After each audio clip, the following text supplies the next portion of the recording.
Description de l'installation SEAL pour l'extraction d'or en roche dure de 300 TPD avec concentration par gravité. Cet organigramme est conçu pour une installation SEAL, cyanuration en lixiviation en cuve, d'extraction d'or en roche dure de 300 TPD, intégrée à un processus de concentration par gravité.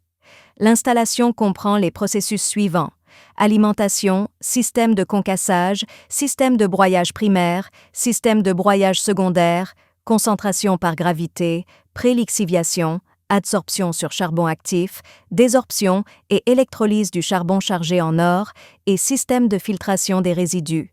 Nous pouvons concevoir ou adapter la solution en fonction des conditions minières et des exigences spécifiques du client. L'installation CIL convient à la récupération de l'or contenu dans les roches sulfurées et oxydées, permettant d'atteindre un taux de récupération optimal. Les paramètres de fonctionnement de chaque unité sont les suivants: système de concassage, 10 heures de fonctionnement par jour, 30 tonnes par heure, 300 tonnes par jour. Système de broyage à boulet, 24 heures de fonctionnement par jour, 12,5 tonnes par heure, 300 tonnes par jour.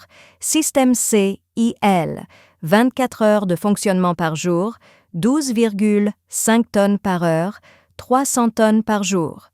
Le processus détaillé de chaque unité est décrit ci-dessous. 1.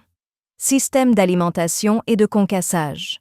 Le minerai d'or brut est alimenté dans une grande trémie par une excavatrice ou une chargeuse.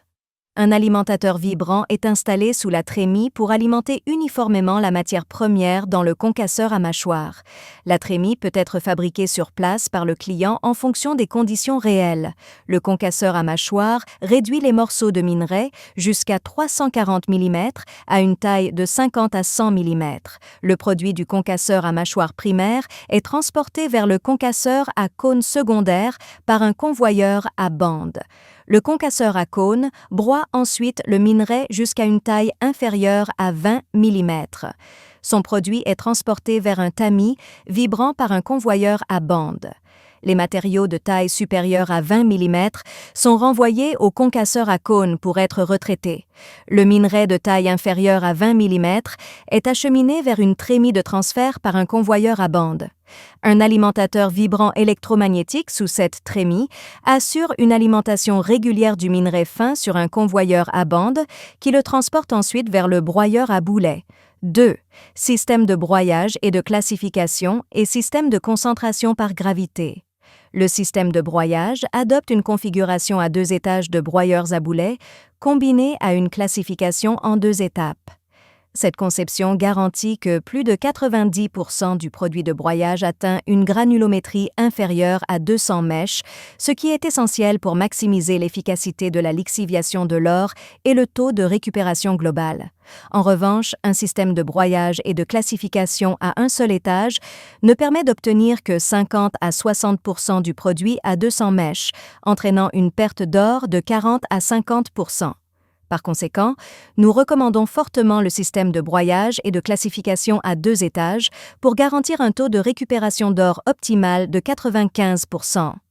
2.1 Broyeur à boulet et classification de premier étage. Le broyeur à boulet de premier étage broie le minerai concassé de 0 à 20 mm jusqu'à une granulométrie inférieure à 1 mm, facilitant ainsi la libération de l'or à gros grains de la matrice minérale. Le produit de broyage du premier broyeur à boulet est envoyé à un classificateur à spirale pour la séparation des particules grossières et fines. Le sous-verse, particules grossières, du classificateur à spirale est renvoyé au premier broyeur à boulet pour un nouveau broyage. 2.2 Système de concentration par gravité. La pulpe de débordement, particules fines, du classificateur à spirale est pompée vers un concentrateur centrifuge pour la récupération de l'or libre à gros grains. Le concentré d'or du concentrateur centrifuge est ensuite envoyé à une table vibrante pour une concentration et une purification supplémentaires afin d'améliorer la teneur en or. Les résidus du processus de concentration par gravité sont pompés vers un hydrocyclone pour un traitement ultérieur. 2,3 broyeurs à boulet et classification de 2e étage. L'hydrocyclone classifie davantage le matériau, séparant les particules de 200 mèches et plus fines qui sont ensuite pompées vers un épaississeur. Le sous-verse, particules grossières, de l'hydrocyclone est renvoyé au broyeur à boulet de deuxième étage pour un nouveau broyage.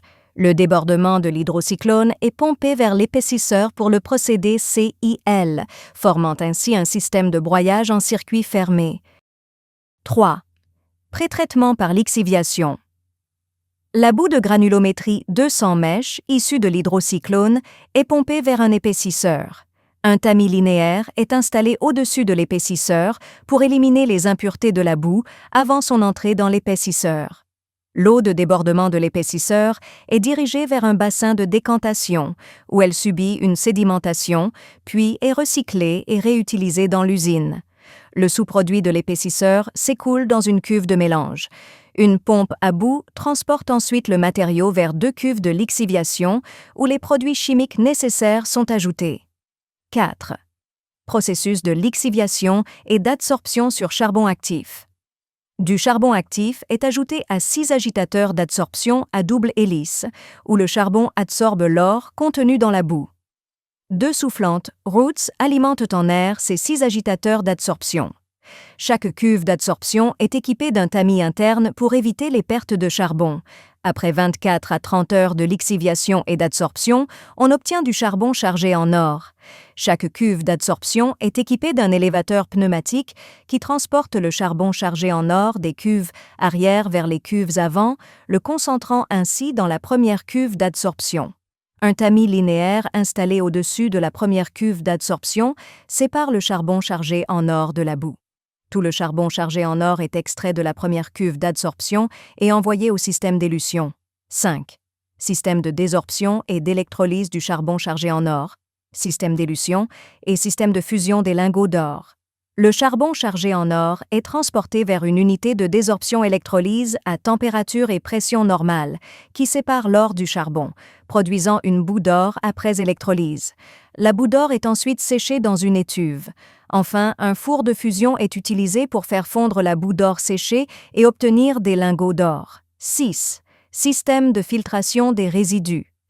Les résidus provenant de tous les agitateurs d'adsorption passent à travers un tamis linéaire, appelé tamis de sécurité, pour récupérer les fines particules de charbon chargées en or qui pourraient s'échapper. Les résidus de granulométrie inférieure sont envoyés vers une cuve de mélange tampon, puis pompés vers un filtre presse à plaque et cadre par une pompe d'alimentation haute pression pour filtration, produisant ainsi des résidus semi-secs. L'eau de filtration des résidus peut être recyclée et réutilisée dans l'usine SIL. La filtration des résidus miniers offre 2 avantages clés. 1.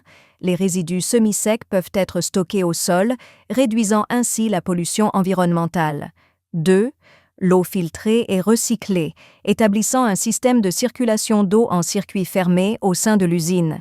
Si le système de filtration des résidus n'est pas nécessaire, nous pouvons le retirer à la demande du client.